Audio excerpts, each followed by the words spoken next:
Bismillahirrahmanirrahim. Dear students, Assalamu alaikum. It's me, Professor Naeem Ahmed, and I'm your chemistry teacher.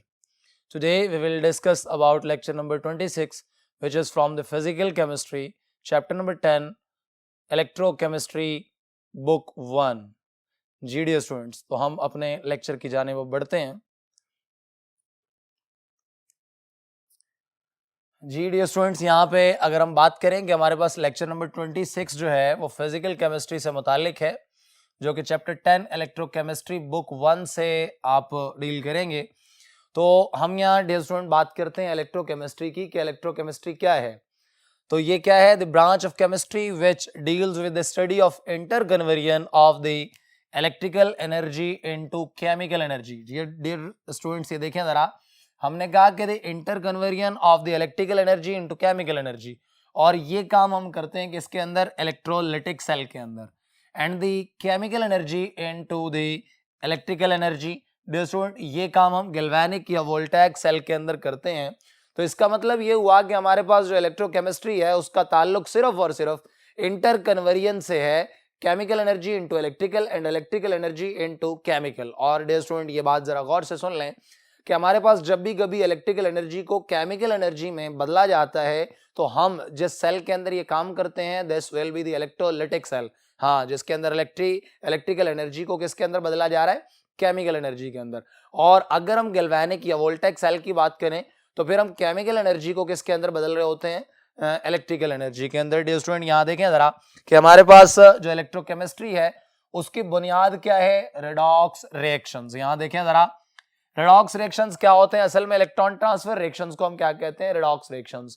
अब यहाँ जब हमने कहा कि रेडॉक्स रिएक्शंस हैं, तो रेडॉक्स रिएक्शंस दो तरह के रिएक्शंस को बोला जाता है. ये हमारे पास जो रेडॉक्स रिएक्शन है डियर स्टूडेंट, यहाँ देखें जरा, यहाँ पे हमारे पास ये दो तरह के होंगे. एक नंबर 1 रिडक्शन है और नंबर 2 क्या है?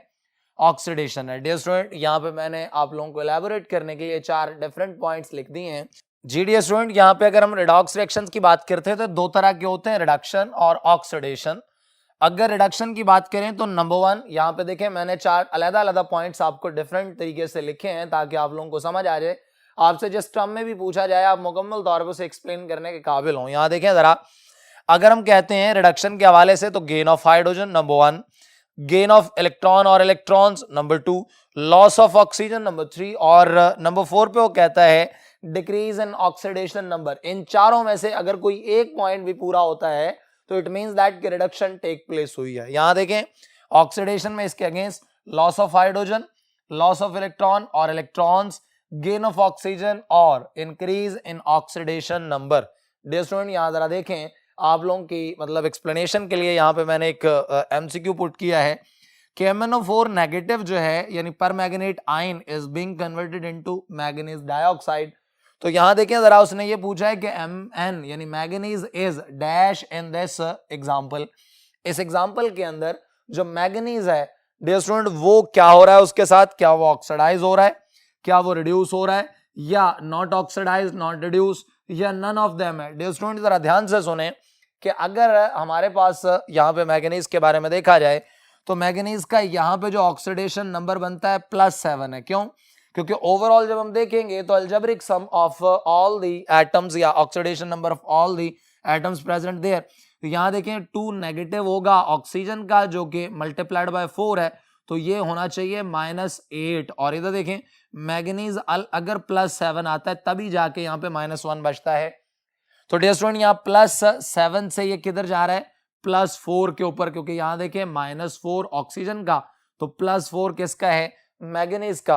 तो डियर स्टूडेंट, यहाँ देखें, यहाँ पे इसका ऑक्सीडेशन नंबर क्या हो रहा है? डिक्रीज. तो डिक्रीज इन ऑक्सीडेशन नंबर क्या है? रिडक्शन है. इसका मतलब है कि यहाँ पे बीटा हमारा राइट ऑप्शन होगा क्योंकि ये क्या हो रहा है? रिड्यूस हो रहा है. डियर स्टूडेंट, इससे आगे चलें, इसकी मजीद एक्सप्लेनेशन जानने के लिए हम मूव करते हैं नेक्स्ट बोर्ड की तरफ.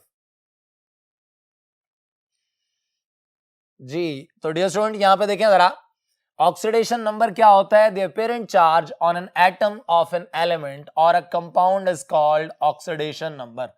किसी भी एटम के ऊपर जो कि एलिमेंट का है, कंपाउंड है, मॉलिक्यूल का भी हो सकता है, उसके ऊपर जो अपीरेंट चार्ज होता है, this will be called the oxidation number. Dear student, इसको ऑक्सीडेशन नंबर के अलावा क्या क्या कह सकते हैं? सुने, ऑक्सीडेशन नंबर के साथ ऑक्सीडेशन स्टेट कह सकते हैं, इलेक्ट्रोवैलेंसी कह सकते हैं, क्योंकि इलेक्ट्रोवैलेंसी का ताल्लुक भी नंबर ऑफ इलेक्ट्रॉन लॉस्ट और नंबर ऑफ इलेक्ट्रॉन गेन से होता है। अच्छा डियर स्टूडेंट यहां देखें जरा, और सिंपली इसे चार्ज भी कह सकते हैं। तो यहां देखें रूल्स कौन कौन से हैं for assigning the oxidation number. सबसे पहले डियर स्टूडेंट हम यहां देखें तो हमारे पास जो एलिमेंट है फ्री स्टेट में जब भी होगा तो ऑक्सीडेशन नंबर 0 होगा। नंबर 2, जब कभी एक आयन है कंसिस्ट कर रहा है सिंगल एटम के ऊपर, तो उस वक्त जो उसके ऊपर अपेरेंट चार्ज है that will be its oxidation number, उसी को उसकी ऑक्सीडेशन स्टेट या ऑक्सीडेशन नंबर कहेंगे। डियर स्टूडेंट उसके बाद देखें जरा न्यूट्रल मॉलिक्यूल की बात करेंगे, तो न्यूट्रल मॉलिक्यूल हो या कंपाउंड हो ओवरऑल, तो डियर स्टूडेंट याद रखिएगा कि जो अलजेब्रिक सम होगा तमाम के तमाम एटम्स के ऑक्सीडेशन नंबर का दैट विल बी 0। तो उस वक्त जो है आप न्यूट्रल मॉलिक्यूल के हवाले से बात करेंगे। उसके अलावा हाइड्रोजन, डियर स्टूडेंट हाइड्रोजन जो है दो तरह के कंपाउंड्स बनाता है, एक कोवेलेंट हाइड्राइड्स और एक आयनिक हाइड्राइड्स। ये बात याद रखिएगा कि जो कोवेलेंट हाइड्राइड्स होते हैं डियर स्टूडेंट उनके अंदर अगर हम बात करें तो हाइड्रोजन का ऑक्सीडेशन नंबर हमेशा पॉजिटिव होता है +1, और जो आयनिक हाइड्राइड्स होते हैं उनके अंदर ऑक्सीजन का जो ऑक्सीडेशन नंबर है वो -1 होता है। इसके अलावा देखें जरा हमारे पास ऑक्सीजन की अगर बात करते हैं तो ऑक्सीजन जो है ये आपके पास जो है नॉर्मल ऑक्साइड शो करता है, पर ऑक्साइड शो करता है, इसके अलावा सुपर ऑक्साइड शो करता है। यहां जरा ध्यान से सुन लें, ये बात क्लियर कर लें कि हमारे पास जो नॉर्मल ऑक्साइड है उसमें इसके ऊपर ऑक्सीडेशन नंबर जो है -2 होता है, पर ऑक्साइड में क्या होता है -1, और सुपर ऑक्साइड में +2 होता है। क्या होता है? सुपर ऑक्साइड्स के अंदर +2 होता है। अब एक और बात सुने, यहाँ पे लास्ट जो इसका रूल है वो क्या है, इलेक्ट्रोनेगेटिव एंड इलेक्ट्रोपॉजिटिव एलिमेंट। जब कभी मॉलिक्यूल की बात करेंगे, जैसे फर्ज कर लें ये है, या जैसे लेट सपोज आपने जैसे बात की है OF2 की, यहाँ पे जैसे ऑक्सीजन में OF2 था, उसमें ऑक्सीजन के ऊपर क्या चार्ज था +2। अब ये देखते हैं किस तरह से ऐसा है, हालांकि ऑक्सीजन तो इलेक्ट्रोनेगेटिव एलिमेंट है, लेकिन अब देखते हैं जरा। अब जब दो एलिमेंट्स की इलेक्ट्रोनेगेटिविटीज की बात की जाएगी, जैसे देखें हाइड्रोजन 2.1 है और क्लोरीन जो है वो 3.0 है डियर स्टूडेंट, अगर यहाँ पे बात की जाए तो हमारे पास ये देखें, ये जिसकी इलेक्ट्रोनेगेटिविटी ज्यादा है उसके ऊपर ऑक्सीडेशन नंबर माइनस होगा, और इसके कंपैरिजन में जिसकी इलेक्ट्रोनेगेटिविटी कम है उसके ऊपर ऑक्सीडेशन नंबर जो है प्लस होगा। इसी तरह से फ्लोरीन की इलेक्ट्रोनेगेटिविटी 4.0 है, जबकि इलेक्ट्रॉन जो ऑक्सीजन है उसकी इलेक्ट्रोनेगेटिविटी 3.5 है। तो डियर स्टूडेंट यहाँ देखें जरा, ऑक्सीजन यहाँ फ्लोरीन की अगर हम बात करेंगे तो इसका ऑक्सीडेशन नंबर क्या है -1, जबकि ऑक्सीजन की बात करेंगे तो +2 है। अब जरा देखें दोनों के दोनों ऑक्सीजन भी और फ्लोरीन भी इलेक्ट्रोनेगेटिव एलिमेंट्स थे, लेकिन जो मोस्ट इलेक्ट्रोनेगेटिव था हमने उसे क्या किया, नेगेटिव ऑक्सीडेशन नंबर असाइन किया। बिल्कुल ऐसे ही है, जब भी कभी दो इलेक्ट्रोनेगेटिव एटम्स जो है आपस में जुड़े हों इन अ मॉलिक्यूल, तो उस वक्त जो कंपैरेटिवली मोस्ट इलेक्ट्रोनेगेटिव या मोर इलेक्ट्रोनेगेटिव होगा, you will assign the negative oxidation number to that element। अच्छा उसके आगे चलते हैं। अब डियर स्टूडेंट हम कहते हैं कंडक्शन के हवाले से हमारे पास पहला एक एमसीक्यू सॉल्व करते हैं, उसके बाद आगे चलते हैं। एमसीक्यू क्या है कि अगर टेम्परेचर इंक्रीज किया जाए तो कंडक्शन बढ़ती है या कम होती है या क्या होता है, what will happen with conduction in electrolytic cell. Dear student यहां देखें जरा, अल्फा ऑप्शन है कि कंडक्शन इंक्रीज होती है, बीटा ऑप्शन है जो कंडक्शन है डिक्रीज होती है, चार्ली ऑप्शन है रिमेन्स कांस्टेंट, और डेल्टा ऑप्शन है none of them. Dear student याद रखिएगा, अब हम ये पढ़ते हैं, इसके अंदर खुद ही इसका सॉल्यूशन आ जाएगा। देखें जरा, electrolytic conduction through the electrolyte is called electrolytic conduction. Electrolyte क्या होता है, मोल्टन सॉल्ट हो सकता है जिसे आप फ्यूज्ड सॉल्ट कह सकते हैं, पिघली हुई सॉल्ट की शक्ल जिसके अंदर कैटाइंस होंगे और एनाइंस होंगे, या एक्वस सॉल्यूशन ऑफ सॉल्ट्स उसके अंदर भी कैटाइंस होंगे और एनाइंस होंगे। दोनों केसेस में आप देख रहे हैं बड़ी खूबसूरत बात है कि फ्री आयंस अवेलेबल है। तो इसका मतलब ये हुआ कि कंडक्शन जो है वो किसके थ्रू हो रही है, फ्री आयंस के थ्रू। यहां देखें अगर हम टेम्परेचर बढ़ाते हैं तो डेफिनेटली आयोनाइजेशन के बढ़ने से जब टेम्परेचर बढ़ रहा है तो फ्री आयंस की, असल में फ्री आयंस की प्रेजेंस जो है कंडक्शन के लिए रिस्पॉन्सिबल है। अगर टेम्परेचर बढ़ा रहे हैं तो आयोनाइजेशन बढ़ती है, मतलब नंबर ऑफ पॉजिटिव और नेगेटिव आयंस बढ़ जाते हैं, तो डेफिनेटली कंडक्शन बढ़ जाएगी। तो डियर स्टूडेंट हमारे पास जो राइट ऑप्शन होगा वो अल्फा होगा। यहाँ देखें अल्फा पे क्या लिखा हुआ है, increase in conduction.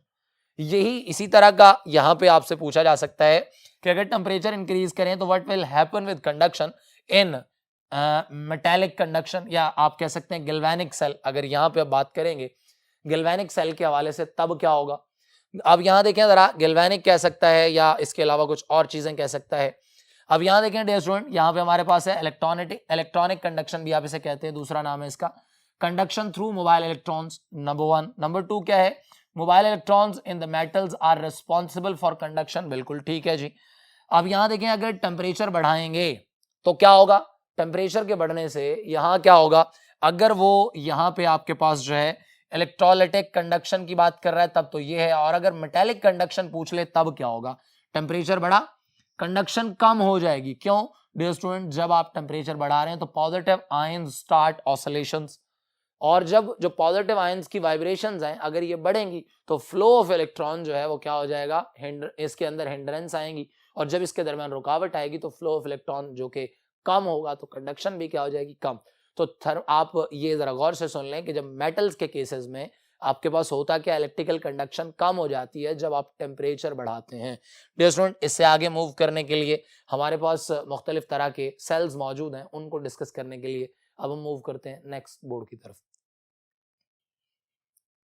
Ji dear student, यहाँ देखें जरा, हमारे पास जो सेल्स होते हैं वो दो तरह के हैं, जैसे कि हमने यहाँ देखें, यहाँ आपने बात की कि जो इलेक्ट्रोकेमिकल सेल है वो दो तरह का होता है, इलेक्ट्रोलाइटिक सेल और galvanic cell.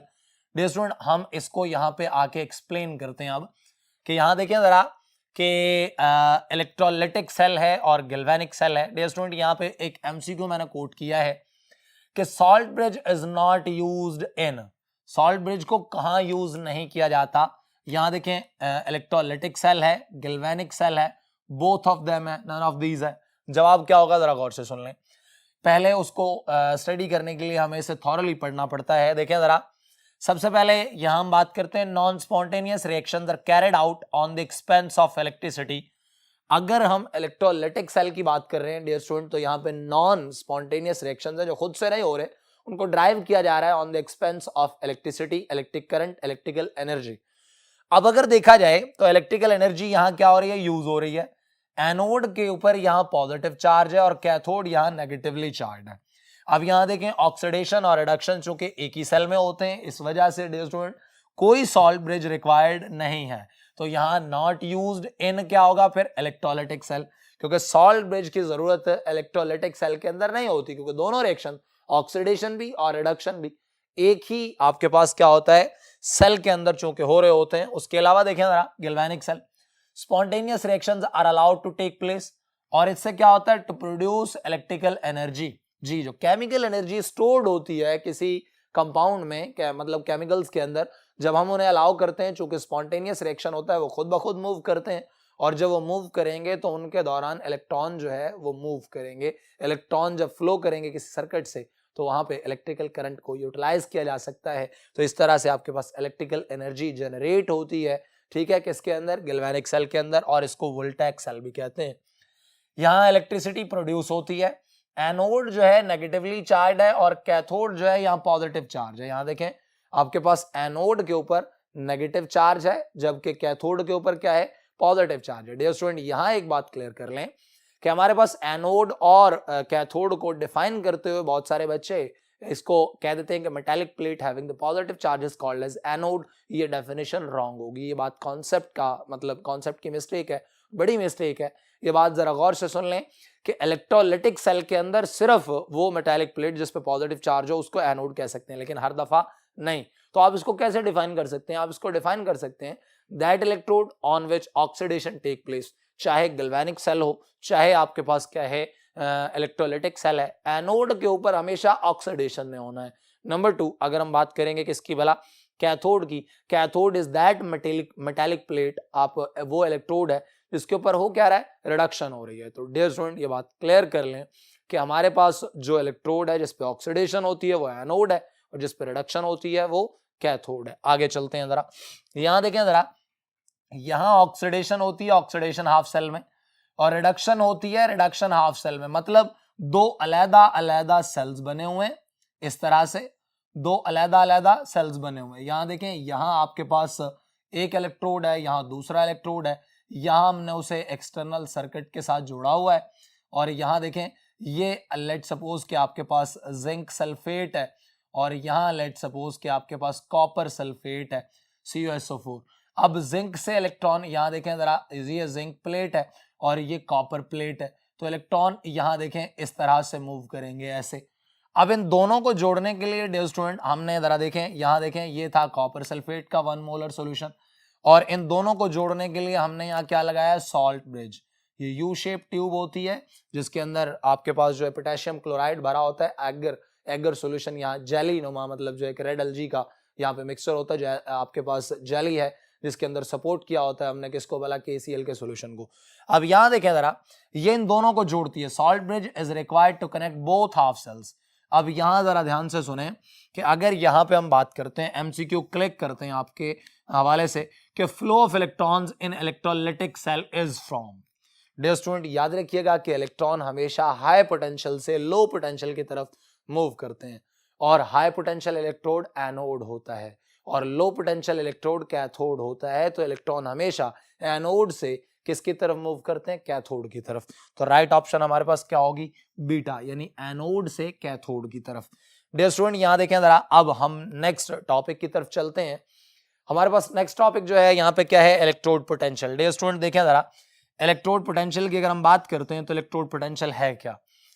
Standard electrode potential आमतौर पे हमसे पूछा जाता है कि स्टैंडर्ड इलेक्ट्रोड पोटेंशियल क्या है। डियर स्टूडेंट ये वो इलेक्ट्रोड पोटेंशियल है जो सेटअप होता है कब भला, जब एक इलेक्ट्रोड को डिप किया जाता है उसके अपने आयंस के 1 मोलर सॉल्यूशन में। Whenever a metallic plate is dipped into its own ions of 1 molar solution, जैसे लेट से कि हमारे पास जिंक सल्फेट है, वो 1 मोलर सॉल्यूशन है जिंक सल्फेट का, उसके अंदर हमने जिंक इलेक्ट्रोड को डिप कर दिया, या कॉपर सल्फेट का आपके पास क्या है, 1 मोलर सॉल्यूशन है, उसके अंदर हम कॉपर प्लेट को क्या कर दें, डिप कर दें, तो जो कॉपर प्लेट पे या जिंक प्लेट पे इलेक्ट्रोड पोटेंशियल सेटअप होगा, this will be called as the electrode potential. Dear student यहाँ पे स्टैंडर्ड कंडीशंस को सामने रखना लाजमी है। इसे स्टैंडर्ड इलेक्ट्रोड पोटेंशियल को E0 से जाहिर करते हैं, और नॉट जो है यहाँ स्टैंडर्ड कंडीशंस को जाहिर करता है। ये अक्सर MCQs में पूछी जाती हैं चीजें जो कि आपके पास यहाँ पे अवेलेबल हैं। देखें जरा, सबसे पहले अगर हम टेम्परेचर की बात करें तो टेम्परेचर कितना है, 25 डिग्री सेल्सियस होता है डियर स्टूडेंट, और हम जानते हैं केमिस्ट्री में हम केल्विन में प्रेफर करते हैं, तो जब आप इसे 273 को इसके अंदर ऐड करेंगे तो जवाब क्या आएगा, 298 केल्विन। और उसके बाद देखें जरा, प्रेशर डियर स्टूडेंट 1 atm होता है, आप सब जानते हैं। पास्कल में पूछ सकता है 101325 पास्कल होता है। किलो पास्कल में पूछ सकता है 101.325 किलो पास्कल। मोलैरिटी पूछ सकता है ये 1 मोलर, और आपके पास जो है मोल पूछ सकता है, तो ये 1 मोल जो है आपके पास ये सब्सटेंस होता है। Dear student these are the conditions which are standard, जो कि यहाँ पे हमारे पास स्टैंडर्ड कंडीशंस के तौर पे ली गई थी और इनके थ्रू हमने इन्हें मेजर किया था। अब जो इलेक्ट्रोड पोटेंशियल है डियर स्टूडेंट, या तो वो रिडक्शन, ये स्टैंडर्ड रिडक्शन पोटेंशियल हो सकता है, या स्टैंडर्ड इलेक्ट्रोड पोटेंशियल कौन सा है, ऑक्सीडेशन। यानी आपके पास अगर कोई आपसे कहे कि इलेक्ट्रोड पोटेंशियल, तो वो 2 तरह का होता है। अगर रिडक्शन हो रही है तो स्टैंडर्ड रिडक्शन पोटेंशियल, और अगर ऑक्सीडेशन हो रही है तो standard oxidation potential. Dear student इसको मजीद एलैबोरेट करने के लिए अब हम मूव करते हैं नेक्स्ट बोर्ड की तरफ। जी डियर स्टूडेंट्स, तो यहाँ पे देखें जरा, हम इलेक्ट्रोड पोटेंशियल को मजीद क्लैरिफाई करने से पहले जरा इलेक्ट्रोलिसिस की बात करना चाहते हैं कि इलेक्ट्रोलिसिस के यूजेस, यानी आप जानते हैं कि इलेक्ट्रोलिसिस का जो प्रोसेस है वो इंडस्ट्रियल इंपॉर्टेंस का हामिल होता है। तो कौन कौन से यूजेस इससे हम ऑब्टेन कर सकते हैं, कौन कौन सी चीजें यहाँ पे हम मतलब जो है कि एक्सप्लेन कर सकते हैं, सुने। सबसे पहले डाउन सेल के जरिए से ब्राइन से आप क्या बना सकते हैं, सोडियम मेटल। सोडियम मेटल की प्रिपरेशन के लिए, एक्सट्रैक्शन के लिए हम क्या यूज करते हैं, डाउन सेल। और डियर स्टूडेंट आप जानते हैं कि हम यहाँ क्या करते हैं, यहाँ पे हम जो है फ्यूज्ड फॉर्म में NaCl को यूज करते हैं, फ्यूज्ड फॉर्म में, मोल्टन स्टेट में, और इससे एक्सट्रैक्शन करते हैं किसकी भला, आपके पास Na मेटल की in the form of liquid. और अगर यहाँ दूसरे नंबर पे देखा जाए तो ब्राइन अगर हम यूज करें तो यहाँ पे हमारे पास जो है हम नेल्सन सेल यूज करेंगे, और NaOH यानी कास्टिक सोडा जो है उसको प्रिपेयर कर सकते हैं। डियर स्टूडेंट 2 ये इसके यूजेस हैं। तीसरा देखें, मैग्नीशियम और कैल्शियम को हम इसके क्लोराइड से यहाँ पे क्या कर सकते हैं, एक्सट्रैक्ट कर सकते हैं। इसके अलावा एल्यूमिनियम की एक्सट्रैक्शन बॉक्साइट से की जा सकती है, क्रायोलाइट से की जा सकती है। देखें जरा, Al2O3 इससे हो सकती है, Na3AlF6 इससे कर सकते हैं, ठीक है। ये देखें जरा हमारे पास और इसके अलावा प्योरिफिकेशन ऑफ कॉपर और एक और बात कि हमारे पास जो एक्सट्रैक्शन ऑफ एल्यूमिनियम है ये हॉल बेराल्ट प्रोसेस इसके थ्रू की जाती है, तो ये बड़ा इंपॉर्टेंट एमसीक्यू है जो मैंने अभी बोला है, हॉल बेराल्ट प्रोसेस। अच्छा, इसके अलावा देखें purification of copper, refining of copper जो है हम किससे करते हैं, इलेक्ट्रोलिसिस ही के थ्रू करते हैं। और इलेक्ट्रोप्लेटिंग, नॉर्मली ऐसा होता है कि हम लो कॉस्ट मेटल के ऊपर हाई कॉस्ट मेटल की या हाई कॉस्ट मेटल की तय चढ़ाते हैं, तो क्या करते हैं डियर स्टूडेंट, हम उस लो कॉस्ट मेटल को ऑर्नामेंटल पर्पसेस के लिए यूज कर सकते हैं जब उसके ऊपर हाई कॉस्ट मेटल की तय चढ़ाई हो। तो इस तरह से करंट को यूज करके, इलेक्ट्रिकल करंट को यूज करके एक मेटल के ऊपर दूसरी मेटल की तय चढ़ा देना, दिस इज कॉल्ड इलेक्ट्रोप्लेटिंग। ठीक है। और एक और डियर स्टूडेंट, इलेक्ट्रोप्लेटिंग के दो मकासद हो सकते हैं, नंबर 1 ऑर्नामेंटल पर्पस और नंबर 2 क्या है, हम प्रोटेक्शन पर्पसेस के लिए इसे इस्तेमाल करते हैं। जैसे हमारे पास क्या है, आयरन है, आयरन बहुत ज्यादा इंपॉर्टेंट मेटल है और हर साल बहुत ज्यादा लॉस हो जाती है रस्टिंग के थ्रू। अब उस रस्टिंग से बचाने के लिए हम उसके ऊपर क्या करते हैं, किसी ऐसी मेटल की तय चढ़ा देते हैं जो कि मतलब कोरियन नहीं शो करती या बहुत कम शो करती है, जिसकी वजह से आयरन जो इनर मेटल है वो क्या रहती है, सेफ रहती है, बल्कि जबकि बाहर वाली मेटल जो है वो इन कांटेक्ट ऑफ द आप कह सकते हैं सराउंडिंग होती है, जबकि इनर मेटल इंटैक्ट रहती है, वो आप कह सकते हैं कि केमिकली रिएक्ट नहीं करती और बची रहती है। इससे आगे देखें जरा, अब हम बात करते हैं कि इलेक्ट्रोड पोटेंशियल जो है उसको अगर हम यहाँ देखें जरा, इलेक्ट्रोड पोटेंशियल था कौन सा वाला, रिडक्शन या क्या था, ऑक्सीडेशन पोटेंशियल। डियर स्टूडेंट, इन दोनों को हम अब मेजर करने के लिए हम यूज करते हैं क्या वाला, शी। इसे मेजरमेंट के तौर पे, रेफरेंस इलेक्ट्रोड के तौर पे यूज किया जाता है। जरा ध्यान से सुने जरा, स्टैंडर्ड हाइड्रोजन इलेक्ट्रोड पोटेंशियल है ये, एक ग्लास ट्यूब होती है जिसको हमने कोटेड किया होता है प्लैटिनम ब्लैक के साथ, और इसको हम क्या करते हैं 1 मोलर सॉल्यूशन ऑफ HCl में डिप करते हैं, और इस ग्लास ट्यूब के अंदर हाइड्रोजन गैस जो है, हाइड्रोजन गैस उसे क्या करते हैं, ब्लो करते हैं, इसके अंदर मूव करते हैं। अब हाइड्रोजन जो है वो अपने ही आयंस के साथ कॉमन कांटेक्ट आता है। अगर कोई एक मतलब एलिमेंट अपने ही आयंस के साथ कांटेक्ट में आ जाए, so then an electrode potential is set up on this। ठीक है। अगर यहाँ देखें तो यहाँ पे इसके ऑक्सीडाइज होने की और रिड्यूस होने की टेंडेंसीज जो है चूंकि इक्वल है, इस वजह से इसे आर्बिट्रेरीली हम क्या कहते हैं कि SHE is always be arbitrarily taken as 0, यानी जो हमारे पास वैल्यू है शी की, स्टैंडर्ड हाइड्रोजन इलेक्ट्रोड पोटेंशियल की, वो आर्बिट्रेरीली 0 होती है।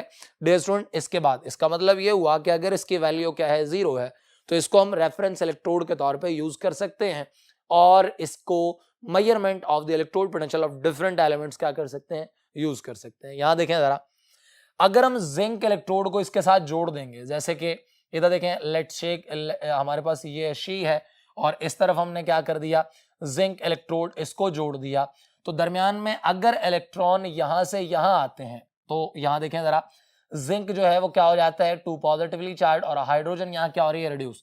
अब जिंक देखें खुद ऑक्सीडाइज हो रहा है, तो यहाँ एक गैल्वेनिक सेल जो है, गैल्वेनिक सेल बनेगा, और ये गैल्वेनिक सेल, इसके साथ हमने क्या लगाया होगा, वोल्ट मीटर।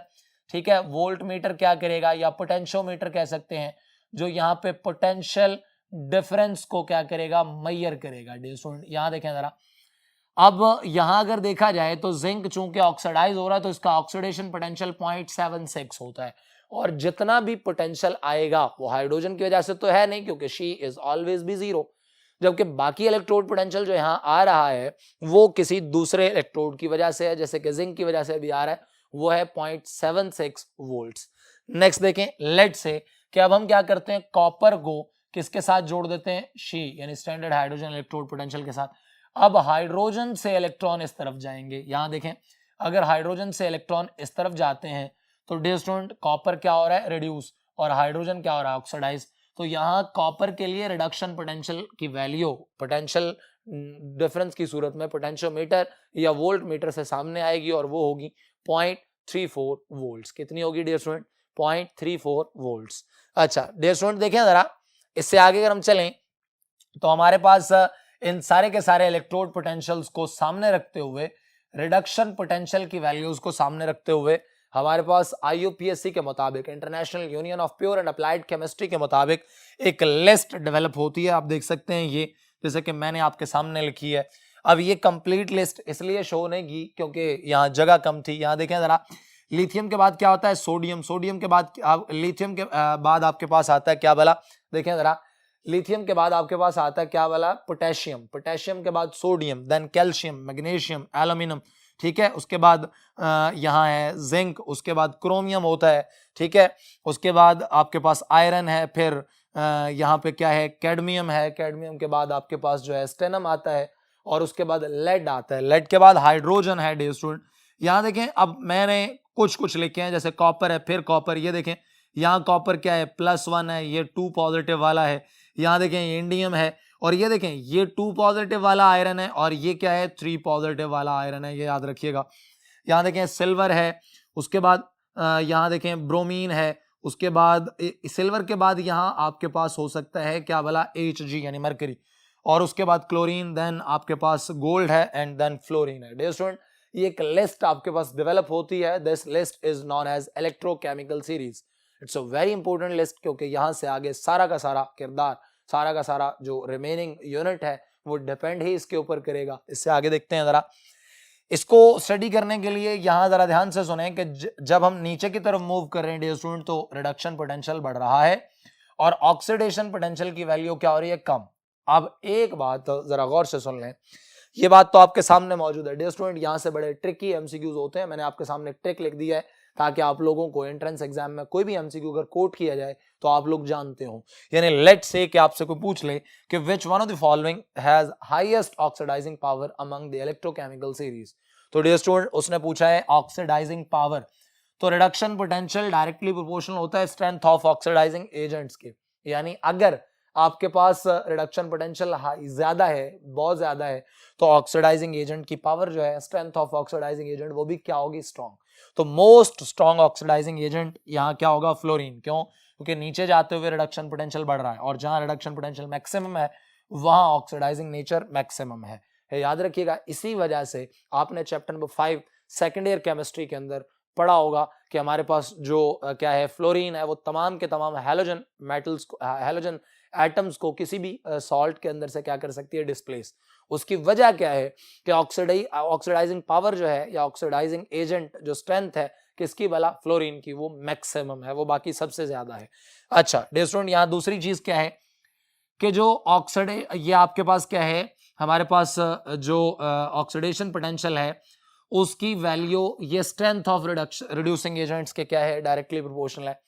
डियर स्टूडेंट, दुनिया में सारे के सारे मेटल्स रिड्यूसिंग पावर के होते हैं। क्यों? क्योंकि उनके अंदर वो जो इलेक्ट्रॉन डोनेट करते हैं, इलेक्ट्रोपॉजिटिव कैरेक्टर है, मेक देम, ठीक है, क्या बनाता है? वो उन्हें रिड्यूसिंग पावर देता है, रिड्यूसिंग एजेंट बनाता है। क्यों? वो इलेक्ट्रॉन देने के बाद कौन सा मतलब इलेक्ट्रोड पोटेंशियल शो करते हैं? ऑक्सीडेशन। डियर स्टूडेंट, यहाँ देखें जरा, हमारे पास अगर इनमें देखा जाए तो इनमें अगर कोई आपसे पूछ लेता है कि दुनिया में सबसे मोस्ट स्ट्रॉन्ग जो आपके पास क्या है? रिड्यूसिंग एजेंट है, वो कौन है? तो डियर स्टूडेंट, सबसे टॉप पे लिखा हुआ लिथियम, वो दुनिया का सबसे स्ट्रॉन्ग क्या है? आपके पास रिड्यूसिंग एजेंट है, क्योंकि उसका ऑक्सीडेशन पोटेंशियल आप कह सकते हैं कि सबसे ज्यादा है। डियर स्टूडेंट, उसके बाद अब हमारे पास है एप्लीकेशंस ऑफ इलेक्ट्रोकेमिकल सीरीज। तो डियर स्टूडेंट, याद रखिएगा कि हम इस सारी चीज को सामने रखते हुए यहाँ देखें, इन सारे के सारे पॉइंट्स को एक्सप्लेन करेंगे। इन सब को एक्सप्लेन करने के लिए 2 पॉइंट्स जो कि एमसीक्यू की सूरत में ट्रिक्स आपको मैंने बताए हैं, ये बहुत ज़्यादा ट्रिकी मतलब जो है इन्फॉर्मेशंस हैं, और ये आपको एंट्रेंस एग्जाम में काफ़ी ज़्यादा हेल्प करेंगी। तो इनको ज़रा क्लियर तरीके से सुन लीजिए। डियर स्टूडेंट, जो मेटालिक रिएक्टिविटी है वो ऑक्सीडाइजिंग, जो आपके पास ऑक्सीडेशन पोटेंशियल है उसका डायरेक्टली प्रोपोर्शनल है। जब हम इलेक्ट्रोकेमिकल सीरीज में ऊपर से नीचे की तरफ आ रहे हैं तो आपके पास क्या हो रहा है? ऑक्सीडेशन पोटेंशियल कम हो रहा है। जी डियर स्टूडेंट, अगर इलेक्ट्रोड पोटेंशियल ऑक्सीडेशन का कम हो रहा है तो इसका मतलब मेटालिक रिएक्टिविटी कम हो रही है डाउन द लिस्ट।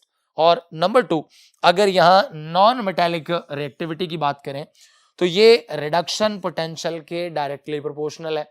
तो जैसे जैसे हम नीचे की तरफ आ रहे हैं तो नॉन मेटल्स का रिडक्शन पोटेंशियल तो बढ़ रहा है, और इसका मतलब उनकी रिएक्टिविटी भी बढ़ रही है। इसका मतलब क्या हुआ कि अपर मेटल या हायर मेटल जो इलेक्ट्रोकेमिकल सीरीज में मौजूद है वो लोअर मेटल को रिप्लेस कर सकती है, लेकिन लोअर मेटल कभी भी हायर मेटल को रिप्लेस नहीं कर सकती। क्यों? क्योंकि हायर मेटल ज्यादा रिएक्टिव है और लोअर मेटल लेस रिएक्टिव है। लेकिन नॉन मेटल्स में ये अगेंस्ट है, उलट है कि लोअर नॉन मेटल तो अपर क्या कर सकती है? नॉन मेटल को रिप्लेस, लेकिन upper non metal lower non metal को रिप्लेस कभी भी नहीं कर सकती। जैसे फॉर एग्जांपल यहां देखें जरा, ये है HF, अगर इसका रिएक्शन करवाऊं मैं क्लोरीन के साथ, तो अगर मैं कहता हूं कि यहां बनना चाहिए 2HCl और फ्लोरीन गैस, तो ये रिएक्शन पॉसिबल नहीं होगा डियर स्टूडेंट, क्योंकि फ्लोरीन जो है वो लोअर पोजीशन पे है, और लोअर तो हायर को रिप्लेस कर सकती है, लेकिन higher non metal lower non metal को रिप्लेस नहीं कर सकती। हाँ, अगर ऐसा हो कि ये हो 2HCl और मैं यहां लिख दूं F2, हाँ, अगर अब लिखा जाए 2HF और साथ क्या हो यहां पे Cl2, डियर स्टूडेंट ये रिएक्शन पॉसिबल है। ठीक है ना, ये चीजें आपने याद रखनी है। उससे आगे हम इसको एक्सप्लेन करने के लिए एप्लीकेशंस की तरफ चलते हैं। Feasibility of the reaction, dear student यहां देखें जरा कि अगर हमारे पास है, यहां अगर है क्या बोला जिंक और यहां है कॉपर, ये 2 पॉजिटिव है और क्या बन रहा है जी, ये देखें इलेक्ट्रॉन दे रहा है इसको। तो अब अगर बात की जाए इसके हवाले से, तो जिंक देखें, अगर जिंक की बात करें तो ये ऑक्सीडाइज हो रहा है और इसका ऑक्सीडेशन पोटेंशियल है 0.76, क्या है डियर स्टूडेंट 0.76 वोल्ट्स। जबकि कॉपर रिड्यूस हो रहा है, तो कॉपर जो है उसके लिए जो हमारे पास क्या होगा रिडक्शन पोटेंशियल, वो क्या है, वो डियर स्टूडेंट देखें जरा, वो है प्लस 0.34 वोल्ट्स। तो डियर स्टूडेंट ओवरऑल जवाब आपके पास किस में आ रहा है, प्लस 1.10 वोल्ट्स। डियर स्टूडेंट अगर ये जवाब आता है ना किस में, प्लस में, फिर तो रिएक्शन पॉसिबल है, और अगर ये जवाब आता है नेगेटिव में तो कभी भी रिएक्शन पॉसिबल नहीं है।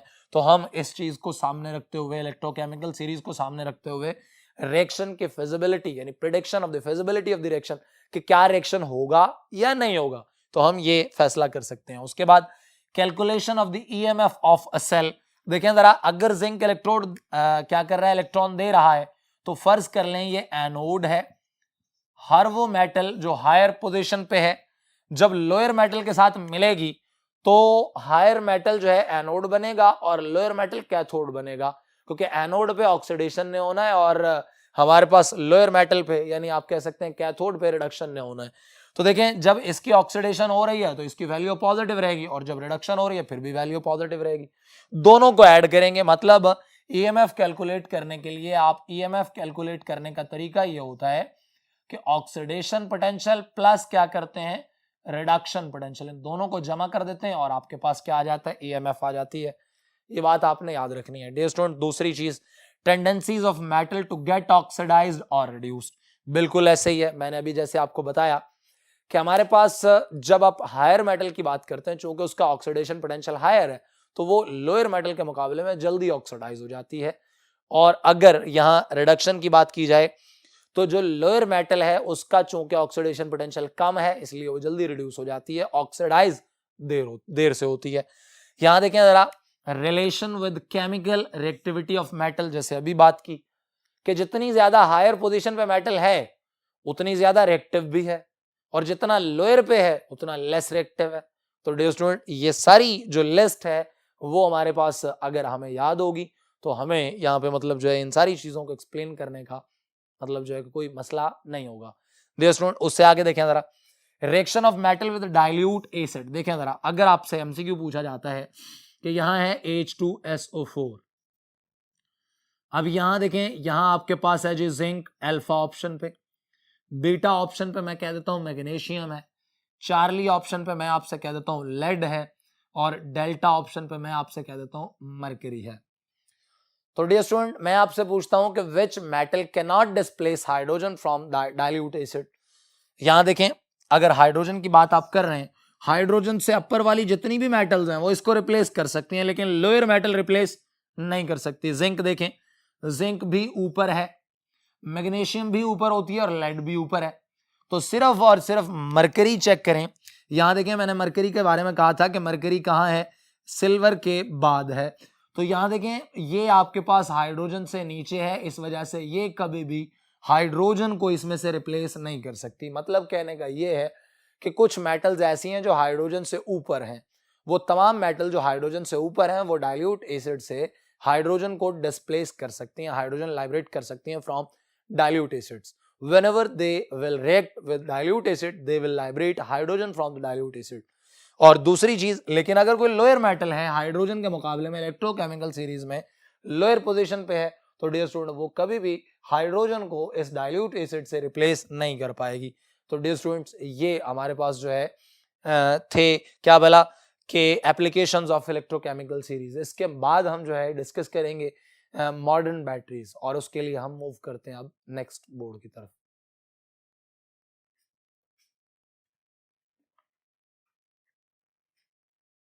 जी डियर स्टूडेंट्स ध्यान देखें जरा कि हमारे पास जो मॉडर्न बैटरीज हैं उनके हवाले से अगर हम बात करें तो ये दो तरह के सेल्स जो है होते हैं, बैटरीज होती हैं। एक प्राइमरी होती है, एक सेकेंडरी सेल्स। आप एक को प्राइमरी सेल्स कहते हैं और एक को सेकेंडरी सेल्स बोलते हैं।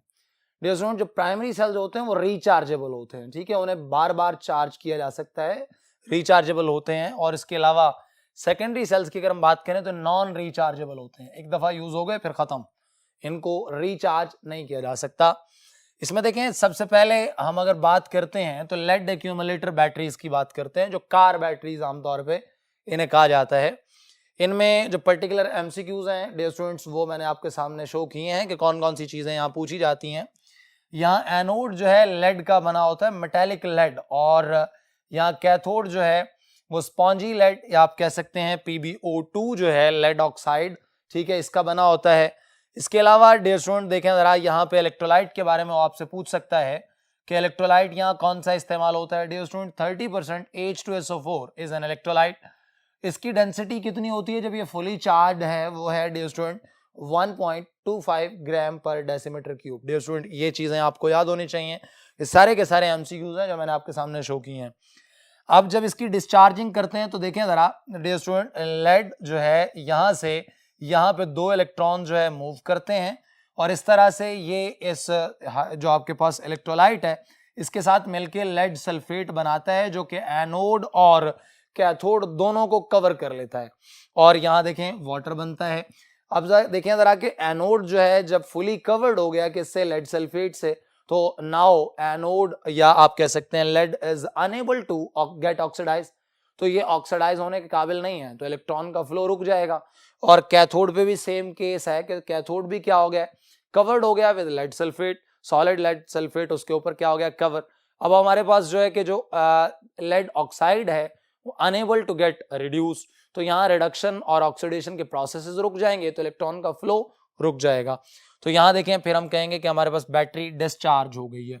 रिचार्ज जब करेंगे तो यही प्रोसेस क्या हो जाएगा, उलट हो जाएगा। यहाँ देखें जरा, अब हम यहाँ इलेक्ट्रिकल सोर्स जो है इसे लगाएंगे, इलेक्ट्रिकल सप्लाई लगाएंगे, और फिर जो है एनोड जो है वो कैथोड बन जाएगा और कैथोड जो है वो एनोड बन जाएगा।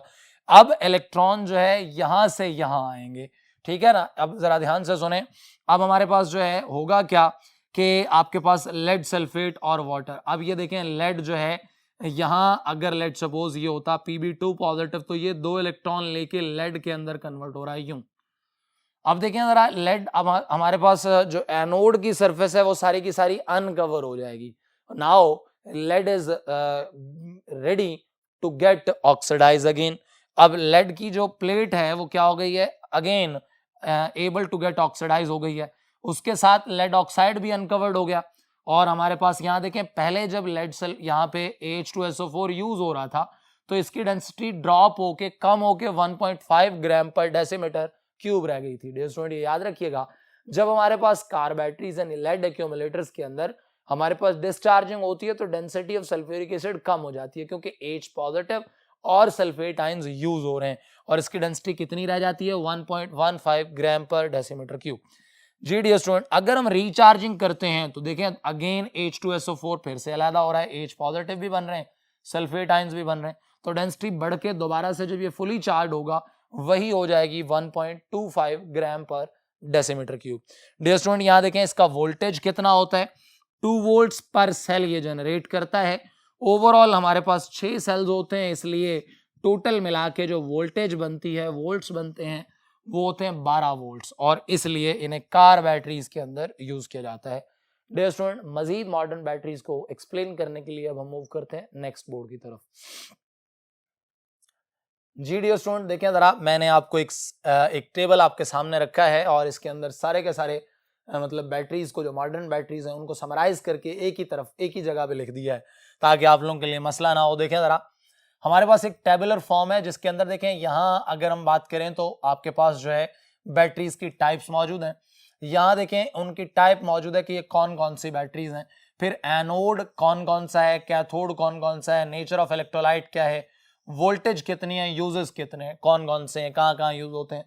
डियर स्टूडेंट, ये डिस्क्रिप्शन जो मैंने आपके सामने लिखी है, it's enough for every entrance MCQ. ठीक है, जितने भी एमसीक्यूज आपसे पूछे जाएंगे उनके लिए ये काफी है। तो इसलिए जरा देखिए, मैंने आपको मुकम्मल एलैबोरेट करने के लिए हर चीज को समराइज कर दिया है। अगर हमारे पास एल्कलाइन बैटरीज हों तो ये एल्कलाइन बैटरीज प्राइमरी सेल्स होते हैं डियर स्टूडेंट, ये याद रखिएगा। ये नॉन रिचार्जेबल होते हैं, रिचार्ज नहीं होते। ठीक है, और जो सेकेंडरी सेल्स होते हैं आप जानते हैं ऑब्वियसली वो क्या होंगे कि हमारे पास आप कह सकते हैं कि रिचार्जेबल हैं, बार बार यूज कर सकते हैं। हमने इससे पहले पढ़ा लेड एक्यूमुलेटर बैटरीज को, तो ये भी हमारे पास क्या होते हैं, रिचार्जेबल हैं। और आप जानते हैं डियर स्टूडेंट कि ये भी सेकेंडरी सेल्स हैं। ठीक है, अब इधर देखें जरा कि एल्कलाइन बैटरी की बात करें तो प्राइमरी सेल है, एनोड किसका है, जिंक का बना हुआ है, कैथोड मैग्नीज डाइऑक्साइड का है, यहाँ पे इलेक्ट्रोलाइट जो है वो बेसिक है, यानी आपके पास KOH हो सकता है, NaOH हो सकता है, जो भी है बेसिक। वोल्टेज कितना है, 1.5 वोल्ट। ये कहाँ कहाँ यूज हो सकता है, टॉयज के अंदर, वॉचेस के अंदर, एटसेट्रा एटसेट्रा, इन तमाम जगहों पे आप इसे इस्तेमाल कर सकते हैं। उसके अलावा देखें सिल्वर ऑक्साइड बैटरी की बात करते हैं डियर स्टूडेंट, तो ये देखें अगेन फिर से प्राइमरी सेल है, यानी कि नॉन रिचार्जेबल है, रिचार्ज नहीं होता, एक दफा यूज हुआ, ड्राई सेल है, हम इसे फेंक देंगे, मतलब हमारे काम का नहीं है। दूसरा देखें जरा, एनोड इसमें किसका है, जिंक मेटल का बना हुआ है, और यहाँ कैथोड क्या है, सिल्वर ऑक्साइड का है। जरा ध्यान से सुन लें, ये हमारे पास सिल्वर ऑक्साइड का बना हुआ है जो कि मिक्स है किसके साथ, NaOH के साथ। तो डेफिनेटली मीडियम यहाँ पे इलेक्ट्रोलाइट कौन सा है, बेसिक है, वोल्टेज 1.5 वोल्ट्स होते हैं। अब ये कहाँ कहाँ इस्तेमाल होता है, देखें इलेक्ट्रिकल वॉचेस में इस्तेमाल होता है, ऑटो एक्सपोजर कैमरा के अंदर इस्तेमाल होता है, एंड ETC बहुत सारी और जगहों पे भी इस्तेमाल हो सकता है। इसके अलावा देखें नीकैड, निकल कैडमियम सेल, ये सेकेंडरी सेल होते हैं, यानी रिचार्जेबल हैं। इसके अंदर एनोड कैडमियम का बना होता है डियर स्टूडेंट, कैथोड निकल ऑक्साइड का बना होता है। ये नेचर ऑफ इलेक्ट्रोलाइट यहाँ पे बेसिक है, फिर KOH यहाँ पे इस्तेमाल हो सकता है एज एन इलेक्ट्रोलाइट। वोल्टेज यहाँ 1.4 वोल्ट्स जनरेट होते हैं। तो ये बात याद रखिएगा डियर स्टूडेंट, हमारे पास एल्कलाइन बैटरी में भी 1.5, सिल्वर ऑक्साइड बैटरी में भी 1.5, लेकिन निकल कैडमियम बैटरी में 1.4 वोल्ट्स जो है जनरेट होते हैं। और इसके बाद इसे हम यूज कहाँ करते हैं, मोबाइल फोन्स के अंदर जो है डियर स्टूडेंट्स इसको यूज किया जाता है। इसके अलावा देखें fuel cell and the last one, यहाँ देखें ये सेकेंडरी टाइप सेल है। इसके अलावा इसमें एनोड जो है पोरस कार्बन है जो इम्प्रेग्नेटेड है बाय प्लेटिनम, ताकि इस इलेक्ट्रोड के सरफेस एरिया को बढ़ाया जा सके, इसलिए इसके ऊपर प्लेटिनम जो है उसको इम्प्रेग्नेट किया गया है। उसके बाद देखें जरा, इसमें कैथोड क्या है, वो भी डियर स्टूडेंट कार्बन ही है, जिसे प्लेटिनम ब्लैक के साथ क्या किया गया है, इम्प्रेग्नेट किया गया। उसके बाद देखें जरा नेचर ऑफ इलेक्ट्रोलाइट, यहां देखें डियर स्टूडेंट KOH है, लेकिन ये ऑपरेट होता है हाई टेम्परेचर पे। फ्यूल सेल में हम यहाँ ये बात करते हैं कि हाई टेम्परेचर पे ऑपरेट होता है, और इसकी एफिशिएंसी क्या है, इसके वोल्टेज की अगर हम बात करें तो 75% फ्यूल एनर्जी जो है वो इलेक्ट्रिकल एनर्जी में इसके जरिए से बदली जाती है। और इसका यूजेस रॉकेट्स और स्पेस एयरक्राफ्ट्स में, एस्ट्रोनॉट्स जो होते हैं जी, जो हमारे पास खला के अंदर साइंटिस्ट जाते हैं, वो सारे के सारे इनको इस्तेमाल करते हैं। और ये याद रखिएगा ये लाइट वेट होते हैं। और डियर स्टूडेंट एक और बात जरा गौर से सुन लें फ्यूल सेल के हवाले से, कि इनके अंदर कोई भी हमारे पास टॉक्सिक मटेरियल बाय प्रोडक्ट के तौर पे नहीं बनता। और दूसरी बात कि हम यहाँ पे बात करें कि हमारे पास जितने भी यहाँ पे जो प्रोडक्ट्स बनेंगे वो फ्रेंडली होंगे टू एनवायरनमेंट, तो इन्हें आसानी के साथ सेफली यूज़ किया जा सकता है। डियर स्टूडेंट्स, ये था आज का हमारा लेक्चर जो कि हमने इलेक्ट्रोकेमिस्ट्री से मुतालिक पढ़ा, और मैंने इसको फुल एलैबोरेट किया। उम्मीद है कि आपकी सारी क्यूरीज, आपकी सारी रीजंस, जो कि आप रीजन बेस्ड क्वेश्चंस थे आपके जहन में, वो क्लियर हो गए होंगे, और आप आने वाले टेस्ट को बड़ा अच्छा परफॉर्म करेंगे। इंशाल्लाह आपके साथ मुलाकात होती है नेक्स्ट टेस्ट के अंदर। उस वक्त तक के लिए अल्लाह हाफिज़।